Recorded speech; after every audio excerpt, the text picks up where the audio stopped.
Meeting is for the time when you need to rest. For example, you have to go to a lunch break, your dinner break, or if you're calling it a day. And so this is where one session ends. And so once the suspension of meeting is passed, for the next session you will have to begin with roll call again, as we have just said. And so for this part, you also raise a motion for the suspension of meeting. You will enter a vote that is also by simple majority. And once it passes, everything on the agenda will stop. We will go back to sleep or go to your eat lunch, go to eat dinner, and then we will start at the beginning of next session. And so now I'm going to hand over my microphone to Eva, who will continue the tour into Iman Conference. Hi everyone. So right now I'm going to talk about the most important thing in the conference, which is called DR. In Chinese, it's called 决议文草案. It's like a baby of a conference. So all you have been working will be on the DR and showing what is your result. So after the delegates have discussed a lot and you have drafted a DR, what should you do? You cannot just hand your DR to the delegate in this conference. Say, hey, take a look at my DR, because that's too unofficial, right? So what you have to do is to motion for introduction of DR. Firstly, I will talk about the DR first. So the DR has to be completed when you submit it to the dais, and it has to be sponsors and signatories on it. What is sponsors? Sponsors are countries that draft the resolution, that support the draft resolution. And however, being a signatories doesn't mean you want to support the DR. It means that you think the DR is worth discussing. You want it to be discussed in the conference. So sponsors, 1/5 signatories the number will be announced in the very beginning of the conference. Do you still remember? And after you submit it, the dais will approve your DR. The dais, which is also, you can also think it as a chair. The chair will correct your grammar mistake or maybe correct your wording. And then after the dais approves it, the chair will distribute it in the committee. So every delegate will get a copy of your DR. So after the chair distributes it, you can motion for introduction of DR. So motion to introduce DR 1.x, and x will be the number of the DR. For example, there are three DRs on the floor. Then there will be 1.1, 1.2, and 1.3. So if the time permits, the submitters will read the operative clauses. Right now you may not know what operative clauses are, but we'll talk about it later, so don't worry. And then we will vote on the motion to introduce the DR. So it also requires simple majority. And if it fails, then the DR is not introduced, so you cannot discuss it in the conference. And if it passes, then the DR is officially on the floor, and it will be referred to as DR 1.x.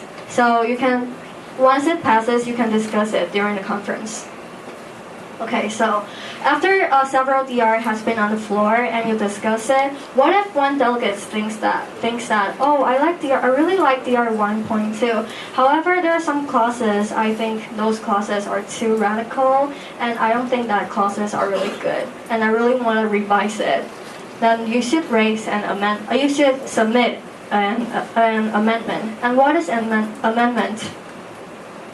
Amendment is firstly, you have to collect 1/8 signatories that support the amendment. And then after you submit the amendment to the dais will approve your amendment.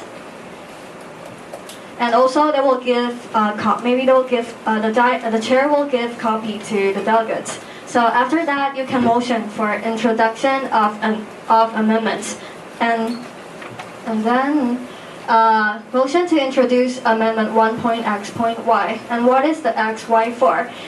Say if you want to make amendments for DR 1.2, then the amendment will be called Amendment 1.2.1. And if there are two amendments for DR 1.2, then there will be DR 1.2.1 and 1.2.2. Is that clear? Like 1.2.1 and 1.2.2 to identify the amendment. And then if the time permits, the chair will read the amendment. And then you will vote on the motion, whether to introduce it or not. If it fails, then the amendments will not be introduced. And if it passes, the committee will immediately enter secondary speakers list. This is the difference between introducing a DR and introducing an amendment. After you introduce a DR, you don't have to decide immediately whether you want this DR or not. However, for amendments, once you introduce it, you have to discuss immediately whether you want to keep it or not, because once amendment passes, it will be a part of the DR, so you have to discuss immediately. And there can only be one amendment once on the floor being introduced. So after this amendment after the amendment is introduced, we will enter secondary speakers list, and there will be delegates speaking for or against the amendments, whether you support it or whether you're against it. And then after if the delegates thinks that the discussion is enough, we really want to vote and we don't want to discuss anymore, then delegates can motion for closure of debate. And it's like the closure of debate while setting agenda. It also requires 2 speakers against or technical against. So if the vote on closure of the debate, the closure of debate requires 2/3 majority, and if it passes, if it fails, then we will go back to the secondary speakers list, which means the discussion will continue. You want to continue discussing whether we want to keep this amendment or not. However, if it passes, if the closure of debate passes, we will continue to vote on the amendment. We have closed the debate, but however, we want to vote on the amendment, whether we want to keep it or not. So if you want to adopt this amendment, it requires simple majority, which is half. So if it fails, then bye-bye for now. Bye-bye to the amendment. However, if it passes, then the amendments will be adopted and applied to the DR immediately. So for example, if one amendment is to delete the clause number 2 for DR 1.1, then after the amendment passes, the clause number 2 will be deleted immediately, and then you can motion for introduction for another amendment. So one amendment for each time. Yeah. Okay, so let's see a demonstration.